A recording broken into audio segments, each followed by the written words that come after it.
नमस्कार future IAS. अगर आप भी 9th से यूपीएससी की तैयारी करना चाहते हैं तो ये 20 मिनट का वीडियो आपको पूरे अच्छे से स्टेप बाय स्टेप पूरा रोड मैप समझा दिया गया कि आप लोगों को क्या करना है। देखो, सबसे पहले आप लोग 9 के बारे में बताया जाएगा, फिर 10 के बारे में, 10 में क्या करना है, 11वीं में क्या करना है, 12वीं में क्या करना है, पूरा ग्रेजुएशन तक आप लोगों को अच्छे से समझा दिया गया। इस वीडियो में आप लोगों को कौन कौन सा स्टेप आप लोगों को फॉलो करके यूपीएससी में सफलता पा सकते हैं। तो इस वीडियो को पूरा लास्ट तक जरूर देखिए। तो सबसे पहले हम लोग बात करते हैं जो पार्ट 1 है, इसमें हम लोग बात करेंगे कि आप लोगों को सबसे पहले क्या बात समझनी चाहिए। तो इसमें एक बात आपको समझनी चाहिए, अगर अभी 9th यूपीएससी की तैयारी कर रहे हैं तो यूपीएससी पे पूरी तरह निर्भर नहीं रहिए। जैसे आप लोगों को परीक्षा पे पूरी तरह निर्भर नहीं रहना है कि आप लोगों का एक प्रयास ये होना चाहिए कि सबसे पहले आप लोगों को जो आपकी पहली प्राथमिकता होगी वह होनी चाहिए स्कूल की पढ़ाई एंड मजबूत फाउंडेशन, पढ़ने की आदत डालने वाला। तो ऐसे आपको सबसे पहले इसी के ऊपर ध्यान देना होगा। मैं आपको एक बात बता दूं, यूपीएससी कोई ऐसी परीक्षा नहीं है जिसकी तैयारी 9 से में बैठकर सीधे शुरू कर दी जाती है, किताबें रटनी शुरू कर दी जाए। तो ये ऐसा एग्ज़ाम नहीं है बस कि आप लोग इसमें पूरे अच्छे से सभी स्टेप को समझना पड़ता है, अच्छे से समझना पड़ता है, तभी एग्ज़ाम क्लियर होता है। तो यहाँ पर कुछ डायग्राम के द्वारा समझाया गया है, आप लोग स्कूल की पढ़ाई करें, अपना फाउंडेशन बनाएं और पढ़ने की हैबिट डेवलप करें। तो इस वीडियो में आपको पूरा विस्तार से समझाया गया है। 9th से यूपीएससी तैयारी कर रहे हैं तो आप लोग 10 में क्या करना है, 11 में क्या करना है, 12 और ग्रेजुएशन और इसके बाद क्या करना है, पूरी रोड मैप आपको इस वीडियो में आज मिल जाएगा। तो देखिए, अब हम लोग आगे बात करते हैं कि सबसे पहले यहाँ पर एक बात और आपको समझना होगा कि अब पार्ट 2 में हम लोग बात कर रहे हैं 9th और 10th में क्या करना होगा, आपको 9 और 10 में क्या करना होगा। अब आते हैं सबसे महत्वपूर्ण हिस्से पर, जो ये बहुत इम्पोर्टेंट होता है। अगर आप 9 से या 10 में है तो आपको मुख्य रूप से ये 5 चीज़ों पर ध्यान देना होगा, जिसमें से पहला हम अभी बात कर रहे हैं, आप लोगों को एनसीईआरटी को ध्यान से पढ़ना होगा। एनसीईआरटी में कौन कौन से सब्जेक्ट आते हैं अभी हम लोग अगले स्टेप में बात करेंगे। तो आपकी स्कूल एनसीईआरटी किताबों से ही आपकी सबसे पहली फाउंडेशन मानी जाएगी। अभी आप 9 और 10 में हैं तो आप लोगों का फाउंडेशन जो बनेगा वह एनसीईआरटी से बनेगा। तो इसलिए सबसे पहले आप लोगों को एनसीईआरटी पढ़ना है, ना कि यूपीएससी के बारे में दिन भर सोचते रहना। तो छोटे छोटे स्टेप आपको सफलता के रास्ते पर ले जाएंगे। ठीक, तो हम लोग आगे बात करते हैं कि आप लोगों को अगला जो स्टेप है, देखिए, खासकर आप लोगों को इन सब्जेक्ट पर ध्यान देना होगा, जिसमें से पहला हिस्ट्री है, जियोग्राफी है, पॉलिटिकल साइंस, इकोनॉमिक्स साइंस। ठीक, इन विषयों को सिर्फ परीक्षा पास करने के लिए नहीं पढ़ना है आप लोगों को, इसको आप लोगों को अच्छे से समझना है। ठीक ना, किसी भी एग्जाम की तैयारी करें तो आप लोग ऐसे पढ़िएगा एक क्वेश्चन आ जाए। उदाहरण के लिए हिस्ट्री में कोई घटना पढ़ रहे हैं तो खुद से ये सवाल पूछना चाहिए आप लोगों को। ये 3 सवाल आपको किसी भी सब्जेक्ट में पढ़ रहे हैं तो इस 3 सवाल आपके दिमाग में आना ही चाहिए। जैसे आप लोग बताया जाएगा ये घटना क्यों हुआ। अगर आप कोई भी घटना पढ़ते हैं तो ये आपको सोचना होगा ये घटना क्यों हुआ, इसके पीछे कारण क्या था और इस घटना होने का परिणाम क्या हुआ। एक घटना हुआ तो इससे इसका परिणाम क्या हुआ। ठीक ना, तो यही आदत आगे चलकर आपको यूपीएससी के लिए एनालिटिकल थिंकिंग सिखाएगी, मतलब सोचने की शक्ति को डेवलप करेंगे आप लोग आगे जाएंगे। तो आई होप आपको इतना अच्छे से समझाया हूँ तो समझ में आ गया होगा, क्योंकि आप लोगों का बहुत डिमांड था कि 9th के साथ यूपीएससी की तैयारी कैसे करना, इसके ऊपर वीडियो बनाएं, क्योंकि अभी ये वीडियो मेरा चल भी रहा है। तो देखिए, अब हम लोग अगले स्टेप में बात करते हैं। तो इससे पहले आप अभी नए चैनल पे हैं तो सब्सक्राइब कर लीजिए। अगर पुराने सब्सक्राइबर हैं तो आप लोग कमेंट में अपना नाम ज़रूर लिखिएगा। देन अब बात करते हैं हम लोग स्टेप 2 में, जियोग्राफी को मजबूत कैसे करें। मजबूत कैसे करें, तो देखो, क्लास 9 में से जियोग्राफी अच्छी तरह समझना शुरू कर दीजिए। तो आप लोगों को एनसीईआरटी में जो जियोग्राफी है, जियोग्राफी में क्या सीखना होगा, तो एनसीईआरटी जियोग्राफी का एनसीईआरटी कैसे कंप्लीट करें इसके ऊपर वीडियो आने वाला है, तो चैनल को भी सब्सक्राइब कर दीजिएगा। देन देखिए, भारत का नक्शा देखना होगा आप लोगों को, भारत का नक्शा देखना होगा, ये इम्पोर्टेंट है। देन राज्य कहाँ स्थित है, तो आप लोगों को इसी चैनल पर सभी जानकारी दी जाएगी, चाहे वह क्लास हो या आप लोगों को गाइडेंस, पूरी जानकारी इसी चैनल पर आपको अब मिलने वाली है। तो नदियाँ कहाँ स्थित हैं, ठीक, पर्वत कहाँ पर हैं, माउंटेन कहाँ पर हैं, समुद्र कहाँ पर स्थित हैं और कैसे बहती हैं, भारत में क्या इफ़ेक्ट पड़ता है, इन सभी को अच्छे से समझना होगा। जलवायु कैसी होती है, जलवायु क्या होती है, ठीक, कृषि कहाँ होती है, कृषि किस क्षेत्र में सबसे ज़्यादा होती है और कहाँ सबसे अधिक होती है, सबसे कम कहाँ होती है। इन चीज़ों को सिर्फ रटना नहीं है, आप लोगों को मैप में इसको समझना भी होगा। देखिए यहाँ पर आप लोगों को देखने को मिलेगा डायग्राम के द्वारा कुछ समझाया गया है, तो इसको आप लोग देख लीजिएगा। देखिए क्योंकि आगे यूपीएससी ज्योग्राफी पढ़ते समय यही फाउंडेशन आपके बहुत काम आएगी। तो इतने अच्छे समझाने के बाद अगर आपको समझ नहीं आ रहा है तो आप लोग कमेंट बॉक्स में बताइए, ताकि मैं अपना जो समझाने का तरीका है इसे और बदल सकूं। देखिए यहाँ पर एक और इम्पोर्टेंट बात हो जाती है कि रोज़ थोड़ा पढ़ने की आदत डालिए। ये सबसे बड़ी आदत है आप लोगों का, पढ़ने की आदत कैसे विकसित करें। ये आपका सवाल होगा तो आप लोगों का ये जवाब यहीं पर मिल जाएगा, क्योंकि बहुत सारे ऐसे स्टूडेंट हैं जो कि पढ़ते हैं और पढ़ने में इनका मन भी नहीं लगता है, तो ये पॉइंट इनके लिए होगा। देखो 9th विद्यार्थी अभी 8 से 10 घंटे की पढ़ने की अभी आप लोगों को ज़रूरत नहीं है। बस आप लोगों को एक करना है, देखो 1 घंटा पढ़िए, लेकिन पूरे फोकस सेल्फ स्टडी के साथ पढ़िए। सेल्फ स्टडी के ऊपर वीडियो चाहिए, क्योंकि सबसे ज़्यादा स्टूडेंट सेल्फ स्टडी से यूपीएससी की तैयारी कर रहे हैं मेरे वाले। देखो ये बात आपको समझ में आया, आप लोगों को 8 घंटे नहीं बल्कि 1 ही घंटे पढ़ना है, लेकिन लगातार पढ़ना है। तो ये सब पॉइंट इसी में बात हो जाता है। थोड़ा रोज़ थोड़ा पढ़ना है, लगातार पढ़ना है, ये बहुत इंपॉर्टेंट बात होता है। देखिए यहाँ पर कुछ समझाया गया, अगर आप एक दिन पढ़ते हैं, 4 दिन नहीं पढ़ते हैं, तो इससे कोई फ़ायदा नहीं होगा। आप चाहे 10 घंटे या 20 घंटे पढ़ें, लेकिन यहीं पर आप 1 घंटे 1.5 घंटे पढ़ रहे हैं, लेकिन रोज़ पढ़ रहे हैं, तो आप लोगों का इन सफलता ज़रूर मिलेगी। यह क्वांटिटी से ज़्यादा इम्पोर्टेंट है कि कंसिस्टेंसी आप लोग बनाए रखें। छोटी छोटी रोज़ की मेहनत ही आगे चलकर बड़ी सफलता दिलाएगी। तो आप लोग अभी एक कदम बढ़ाइए, मैं आपके साथ खड़ा हूँ, हर एक मोड़ पर आपका हेल्प करने के लिए मैं तैयार हूँ। तो आप लोग छोटी छोटी गलतियों से दूर हो जाइए, क्योंकि मैं आपको बता रहा हूँ कौन सी गलतियाँ नहीं करनी है आप लोगों को। अगर आपका कोई भी डाउट है तो आप लोग कमेंट बॉक्स में पूछिएगा, एंड किसी टॉपिक पर आपका डाउट है तो इसके बारे में भी आप हमसे डिस्कशन कर सकते हैं। कमेंट बॉक्स खुला हुआ है आप लोगों के लिए। देखिए अब बात करते हैं आगे, हम लोग रीडिंग हैबिट कैसे डेवलप करें। हर दिन कुछ समय अच्छी किताब, समाचार एंड जीके, सामाजिक और अंतर्राष्ट्रीय मुद्दों पर आप लोगों को पढ़ना होगा। पढ़ने में से समझ बढ़ेगी, समझ से ही सफलता मिलेगी। जब पढ़ेंगे तो आप लोगों को समझ बढ़ेगी और समझ से आपका सफलता मिलेगी। देखो आईएएस बनने के लिए सिर्फ किताबें याद करना काफ़ी नहीं होता है, आपको पढ़ने की आदत डालनी होती है, क्योंकि आंसर राइटिंग बहुत ज़्यादा इंपॉर्टेंट हो जाता है अगर आप लोग समझ कर पढ़े होंगे तो। देखिए सबसे पहले क्या पढ़ें, सरल भाषा अच्छी किताबें, मतलब आप लोगों को सबसे पहले एनसीईआरटी से स्टार्ट करना है। दैनिक दैनिक मतलब जो होता है ना, करंट अफेयर को आप लोगों को देखना होगा। लेकिन ध्यान रखिए क्लास 9 में से करंट अफेयर के पीछे पूरा दिन मत लगिए। अभी आप लोग अपने क्लास का पढ़ाई कीजिए और एनसीईआरटी को अपना पूरा करने की प्रयास कीजिए। साथ में आप लोग कभी कभी करंट अफेयर या न्यूज़पेपर पढ़ सकते हैं, अगर आपके घर में आता होगा तो। आपको अभी सिर्फ यही सीखना है कि देश दुनिया में क्या हो रहा है और समझने की आदत कैसे विकसित करनी है, तो इससे से आप लोगों का आदत विकसित होगा। तो आप लोगों को देखना होगा कि जो देश दुनिया में क्या चल रहा है, अभी आजकल क्या हो रहा है। तो ऐसे आप लोग बहुत आराम से यूपीएससी की तैयारी शुरू कर सकते हैं, बिल्कुल आसान स्टेपों के साथ। तो देखिए मैं आपको पूरे अच्छे से समझा दूंगा, ताकि मैं आप लोगों को कोई भी डाउट नहीं बचा रही है। देखिए 5वां पॉइंट आप लोगों का है लास्ट वाला, अपनी भाषा मजबूत कीजिए। अपनी भाषा मजबूत कीजिए, क्योंकि बहुत सारे जो स्टूडेंट हैं, मेरे सभी स्टूडेंट, मैं भी एक हिंदी मीडियम स्टूडेंट हूँ और आप भी एक हिंदी मीडियम स्टूडेंट हैं। तो यहाँ पर आप लोगों को सबसे बड़ी बातों पर ध्यान देना होगा कि आप लोगों को अच्छी राइटिंग और अंडरस्टैंडिंग विकसित करनी है। आप लोग अपना जो हिंदी वाला है ना, इसको अच्छे से लिखिए, इसे अच्छे से समझिए। साथ ही बेसिक इंग्लिश को भी बिल्कुल नज़रअंदाज मत कीजिए, क्योंकि इंग्लिश का भी एक पेपर होता है और हिंदी का भी एक पेपर होता है। तो इंग्लिश कैसे सीखें तो आप लोग कमेंट बॉक्स में बता दीजिए। न्यू वर्ड्स, मीनिंग, एग्जाम्पल, ये इंग्लिश सीखने में बहुत मदद करता है। देखिए उदाहरण के लिए कुछ यहाँ पर वर्ड्स दिए गए हैं, यहाँ पर कोई अर्थ दिया गया है, वहाँ पर एग्जाम्पल दिया गया है। तो मेरा मकसद आप लोग इंग्लिश सिखाना नहीं है, बस मैं आपको गाइडेंस के लिए ये आपको दिया हूँ। देखिए यूपीएससी में भाषा बहुत महत्वपूर्ण होता है, रोज़ कुछ नए शब्द सीखें। एक छोटा सा नोटबुक बनाएं और उसमें लिखिए।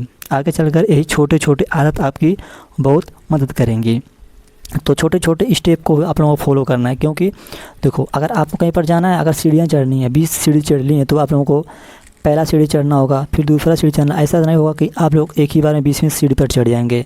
तो आई होप आपको इतना समझ में आया होगा। देन अब बात करते हैं हम लोग अगले स्टेप में, क्लास 11th में क्या करना है। देखिए क्लास 11th में क्या करना है, अब आते हैं क्लास 11th पर। यहाँ बहुत सारे बच्चों में के मन में एक सवाल आता है कि आईएएस बनने के लिए आर्ट लेना ज़रूरी है, इसका मतलब आर्ट्स लेना ज़रूरी है या नहीं। तो देखिए आईएएस बनने के लिए कोई स्ट्रीम लेना अनिवार्य नहीं होता है, बस आप लोगों को अगर आप अपनी रुचि के क्षमता के अनुसार आप लोग ले सकते हैं। इसका जवाब नहीं है, जवाब है नहीं। मतलब इसमें आप लोगों को आर्ट्स नहीं लेना है, इसका जवाब नहीं है, बट अपने इंटरेस्ट के हिसाब से आप अपना सब्जेक्ट चूज कर सकते हैं, स्ट्रीम चूज कर सकते हैं। जैसे आर्ट्स ले सकते हैं या साइंस ले सकते हैं या कॉमर्स ले सकते हैं। अगर आपको history, geography, political science and economic जैसे विषय पसंद हैं तो आर्ट्स आपके लिए उपयोगी हो सकता है, लेकिन केवल यह सोचकर स्ट्रीम मत चुनिए कि आईएएस बनना है इसलिए आर्ट्स ही लेना पड़ेगा, ऐसा ज़रूरी नहीं है बिल्कुल। अगर आप लोग साइंस लेंगे तभी आप आईएएस की तैयारी कर सकते हैं, अगर कॉमर्स लेंगे तभी आप यूपीएससी की तैयारी कर सकते हैं। तो इससे आप लोगों का पूरा कन्फ्यूजन दूर हो गया होगा कि हम लोग 11th में आर्ट्स ही लेना ज़रूरी है अगर आप यूपीएससी की तैयारी करना चाहते हैं। तो ये सबसे बड़ी गलती थी आप लोगों को, जिसको मैंने आपको बहुत आराम से, बहुत अच्छे तरीके से समझा दिया है। ठीक, तो आप लोगों का कौन सा, मतलब 11th में कौन सा स्ट्रीम लिए हैं और लेने वाले हैं तो कमेंट बॉक्स में एक बार बता दीजिएगा, ताकि इसी के हिसाब से आप लोगों को और आगे चलकर गाइडेंस वाला वीडियो दिया जा सके। देखिए अब अगला पॉइंट आप लोगों का आ जाता है क्लास 11th और 12 में फोकस क्या होना चाहिए। मतलब आप लोग 11-12 में पहुंच चुके हैं 9 से, अब इसमें बात करते हैं 11-12 में आप लोगों को क्या करना चाहिए। क्लास 11 और 12 में आपको दो चीज़ों का बैलेंस बनाना होगा। पहला, बोर्ड स्कूल की पढ़ाई प्लस यूपीएससी फाउंडेशन। तो इस समय आप धीरे धीरे एनसीईआरटी की दूसरी क्लास की रिलेवेंट बुक को समझ सकते हैं। उदाहरण के लिए इंडियन कॉन्स्टिट्यूशन पढ़ रहे हैं तो केवल आर्टिकल याद करने की कोशिश मत कीजिए, क्योंकि अब इस चैनल पर आप लोगों को पॉलिटिका क्लास भी दिया जा रहा है। बिल्कुल बेसिक से मैं सिखा रहा हूँ आप लोगों को। पहले समझिए कॉन्स्टिट्यूशन क्या है, तो पहला वीडियो इसी के ऊपर हम लोग बनाए हैं। संविधान सभा क्या थी, फंडामेंटल राइट्स क्या हैं, प्रीएम्बल मतलब पार्लियामेंट क्या है, जुडिशरी क्या है, इसकी भूमिका क्या है, इन सभी के बारे में अच्छे से जब आप लोग कंसेप्ट क्लियर हो जाए और आसान भाषा से मैं सिखाऊंगा तो आप लोग टेंशन किसी प्रकार का नहीं लेना है। इस समय आप धीरे धीरे एनसीईआरटी की दूसरी क्लास की रिलेवेंट बुक समझकर, लेकिन फिर वही बात रटने की जगह समझिए। ठीक, तो आप लोगों को रटना नहीं बल्कि आप लोगों को समझना अच्छी तरीके से। तो देखिए अब हम लोग अगले स्टेप में बात करने वाले हैं कि यहाँ पर 12वीं के बाद क्या करें, क्योंकि हमारे सबसे ज़्यादा स्टूडेंट हैं 12वीं के बाद यूपीएससी की तैयारी कैसे करें या 12वीं के बाद। अब मान लीजिए आपने क्लास 12 पूरी कर ली है, अब आपके पास सामने ग्रेजुएशन का सवाल आएगा। देखो हम लोग पीछे बात किए हैं, आप लोगों का भी 11-12वीं में थे, अब यहाँ पर आप लोग 12वीं पास करके ग्रेजुएशन में जा रहे हैं। यहाँ भी कोई डिग्री आईएएस के लिए अनिवार्य नहीं है। जैसे आप लोग कहेंगे हम बीए लेंगे, बीएससी लेंगे, बीकॉम लेंगे या कोई अन्य ग्रेजुएशन कर सकते हैं जिसमें आप लोगों का इंटरेस्ट हो। जैसे मैंने पीछे बताया था कि आप लोग हिस्ट्री, जियोग्राफी पढ़ने में आनंद आता है तो आप लोग बीए लेंगे, अगर बीएससी तो आप लोगों के हिसाब से तैयार हो जाएगा। सबसे महत्वपूर्ण बात है कि ग्रेजुएशन करते समय आप अपनी यूपीएससी फाउंडेशन को धीरे धीरे मजबूत करें। ठीक, तो सबसे पहले फाउंडेशन मजबूत करने के लिए आप लोगों को एनसीईआरटी पढ़ना होगा। अगर आप बीए कर रहे हैं, आपके सब्जेक्ट यूपीएससी के लिए सिलेबस से जुड़े हैं तो आपको कुछ विषय में नेचुरली एडवांटेज मिल सकता है, लेकिन इसका मतलब यह कुछ नहीं है कि आपकी स्ट्रीम के विद्यार्थी आईएएस नहीं बन पाएंगे। तो देखो ऑप्शन आप लोगों को, अगर आप लोगों को ऑप्शन रहेगा बीए लीजिए, बीएससी, बीकॉम या अन्य कोई ग्रेजुएशन कोर्स लीजिए। फोकस हमेशा अपनी तैयारी और कंसिस्टेंसी पर होनी चाहिए। आप लोग किसी भी स्ट्रीम से हैं तो आप लोग अपना कंसिस्टेंसी मेंटेन रखिए। तो मेरा बीए मेरा लास्ट ईयर है, तो मैं भी बीए कर रहा हूँ क्योंकि मुझे हिस्ट्री, पॉलिटिकल, जियोग्राफी पढ़ने में बहुत आनंद आता है। तो आप लोग बताइएगा आप लोगों का फेवरेट सब्जेक्ट कौन सा है और आप लोगों का स्ट्रीम कौन सा है, बीए या बीएससी। तो अब आगे 6 ग्रेजुएशन में यूपीएससी की तैयारी। अब यहाँ पर हो जाता है आप लोग 9 पास किए 10 में, 10 पास किए 11 में, या 11 पास किए आप लोग 12 में, 12 पास किए, अब आ गए ग्रेजुएशन में। तो अब बात करते हैं ग्रेजुएशन के साथ यूपीएससी की तैयारी कैसे करें। अब असली गेम यहाँ शुरू होता है। ग्रेजुएशन के दौरान आपको यूपीएससी को एक स्ट्रक्चर तरीके से समझना चाहिए। सबसे पहले आप लोगों को पहला स्टेप में यूपीएससी सिलेबस समझना है। आप लोगों को बिना सिलेबस जाने किताबें पढ़ते रहना बहुत बड़ी गलती है। देन दूसरा है आपको पता होना चाहिए कि परीक्षा पूछा क्या जाता है, ये PYQ से होता है। इसलिए शुरुआत में सिलेबस पढ़िए, PYQ देखिए, इससे आपको समझ में आएगा यूपीएससी किस तरह के सवाल पूछती है। आई होप समझ में आया होगा यूपीएससी किस तरह का क्वेश्चन पूछती है, PYQ से समझ में आएगा और सिलेबस से ये समझ में आएगा कि हम लोगों को पढ़ना क्या है, किस तरीके से पढ़ना है और किस टॉपिक से ज़्यादा क्वेश्चन आते हैं, PYQ बताएगा। तो देखिए यहाँ पर अब सबसे बड़ी सवाल, यहाँ पर एनसीईआरटी फाउंडेशन कंप्लीट करें। तो आपने 9 में नहीं किया, 10 में नहीं किया, 12 में नहीं किया, तो आप लोग अभी ग्रेजुएशन में आ चुके हैं, तो यहाँ से आप कंप्लीट कर सकते हैं। अब धीरे धीरे रिलेवेंट एनसीईआरटी सिस्टम की तरीके से पढ़िए, लेकिन केवल किताब ख़त्म करने की लक्ष्य मत रखिए। हर चैप्टर के बाद खुद से पूछिए, मैं इस चैप्टर से क्या समझा। ठीक, तो आप इसमें से 5 से 10 पॉइंट आप लोगों को लेना है और आंसर राइटिंग की शुरुआत कर देनी है। स्टेप 3 में एडवांस लेवल का बुक आप लोगों को पढ़ना है। तो इसके ऊपर मैंने ऑलरेडी वीडियो बनाया कि एडवांस लेवल का बुक मतलब क्या क्या पढ़ना होता है, तो आप लोग जाकर देख लीजिएगा। बुक कलेक्ट करना, अब आप लोगों को बुक खरीदना होगा, यहाँ से आप लोग बुक खरीद दीजिएगा। लेकिन इस वीडियो को देखने के बाद जो मैंने बनाया था, आप लोग चैनल पर जाएंगे, प्ले लिस्ट में जाएंगे, तो सभी प्रकार की वीडियो का जो प्ले लिस्ट है बनकर समझा दिया गया है। समझ के साथ पढ़ो, याद अपने आप हो जाएगा। याद रखिए, कम किताबें गहराई से पढ़ना बहुत ज़रूरी है। आप लोग कम किताबें लीजिए और ज़्यादा से ज़्यादा इसको रिवीजन कीजिए, ये आप लोगों का बहुत अच्छा सिस्टम रहेगा। देन पार्ट 7 में डेली रूटीन कैसा होना चाहिए एक यूपीएससी एस्पायरेंट का। तो देखिए यहाँ पर आप लोगों को अब सबसे पहले जरूरी सवाल, 9 के विद्यार्थी डेली रूटीन कैसा होना चाहिए। मैं आपको एक सिंपल फार्मूला देता हूँ। मान लीजिए स्कूल में अपने आने के बाद आपके पास 2 घंटे बचते हैं, मतलब स्कूल से आ रहे हैं आपके पास 2 घंटे बचते हैं, तो पहला 60 मिनट आप लोगों को स्कूल और एनसीईआरटी चैप्टर पर ध्यान देना होगा। स्कूल में जो आपके टीचर दिए होंगे इसको आप लोग पढ़िए और प्लस एनसीईआरटी पढ़िएगा। अगला 30 मिनट आप लोगों को जनरल रीडिंग करना है, जैसे history, geography, GK, science and इस पर आप लोगों को सामग्री देखनी है। तो आप लोग चैनल से जुड़े रहिए, मैं आपको सभी जानकारी इस चैनल पर देने वाला हूँ। आखिरी के 30 मिनट रिवीजन राइटिंग मतलब लिखने की प्रैक्टिस करना है। जो आज पढ़ा बिना किताबें देखे 5 बार 5 से 10 लाइन में इसको समझाने का प्रयास कीजिए। बस आपको अभी इससे ज़्यादा करने की कोई ज़रूरत नहीं होगी, ठीक ना। तो अब बात करते हैं हम लोग जो 9th के विद्यार्थी को कौन सी 7 बड़ी गलतियां नहीं करनी चाहिए। तो बहुत जल्दी यूपीएससी के भारी किताब के ले लेना। तो सबसे पहले आप लोगों को सबसे बड़ी किताब नहीं लेनी है, फिर वीडियो देखते रहना, प्लान नहीं बनाना। दूसरी गलती, हर दिन नया स्टडी मटेरियल बदलते रहना। चौथा गलती, दूसरे बच्चों से अपनी तुलना करना। तो आप दूसरों से तुलना मत कीजिए। स्कूल की पढ़ाई को छोड़ देना, आप लोगों को स्कूल की पढ़ाई के साथ ही यूपीएससी की तैयारी करना होगा। करंट अफेयर को बहुत लेट से शुरू करना और कंसिस्टेंसी छोड़ देना, मतलब आप लोग रेगुलरिटी आपके अंदर नहीं रहती है, तो ये भी बहुत बड़ी कारण हो सकता है कि आप लोग जल्दी डीमोटिवेट हो जाएं। तो यहाँ पर बात करते हैं पार्ट 9 में क्लास 9 से आईएएस तक का पूरा रोड मैप मैं आप लोगों को दे चुका हूँ। अब पूरे रोड मैप को एक बार बहुत आसान तरीके से समझाने वाला हूँ। देखिए, आप लोग 9 से 10 में फाउंडेशन बनाइए, NCERT school study and reading habit को डेवलप कीजिए। बेसिक जैसे जीके, आंसर राइटिंग करना स्टार्ट कर दीजिए। 11 से 12वीं के बाद कंसेप्ट मजबूत कीजिए। हिस्ट्री, जियोग्राफी, पॉलिटिकल इकोनॉमिक्स की समझ विकसित कीजिए। साथ ही बोर्ड की पढ़ाई भी ज़रूरी है आप लोगों के लिए। तो आप लोगों को छोटी शुरुआत करना है और कंसेप्ट क्लियर तैयारी मजबूत करना है। आप लोगों को रटना नहीं, बल्कि आप लोगों को कंसेप्ट के साथ यूपीएससी की तैयारी शुरू करना है। देखिए, इसमें अब बात करते हैं 9 से आईएएस का पूरा रोड मैप मैं आपको दे चुका हूँ। अब ग्रेजुएशन के बाद मैं बताने वाला हूँ कि आप लोगों को फर्स्ट ईयर ग्रेजुएशन में क्या करना है। यूपीएससी को समझना शुरू कीजिए। सिलेबस, पीवाईक्यू, एनसीईआरटी रिवीजन करना शुरू कीजिए। जो ग्रेजुएशन सेकेंड ईयर है, स्टैंडर्ड बुक पढ़िए, करंट अफेयर, आंसर राइटिंग अब पर धीरे धीरे काम कीजिए। देन ग्रेजुएशन का जो थर्ड लास्ट ईयर होगा, अब आपकी तैयारी को ज़्यादा सीरियस और स्ट्रक्चर बनाया जा सकता है। Mock test, revision, answer writing और सिलेबस कवर करने पर ज़्यादा फोकस कीजिए। तो अभी आप लोग देखेंगे जो बीए का कोर्स है, किसी भी कोर्स में जाएंगे ग्रेजुएशन का, तो 4 साल का हो चुका है। तो ये 4 साल में आप लोग अच्छे से रिवीजन कर सकते हैं। अब यहाँ पर बात करते हैं हम लोग और अच्छे तरीके से। यहाँ पर ये हो गया सबसे ज़रूरी बात क्या है।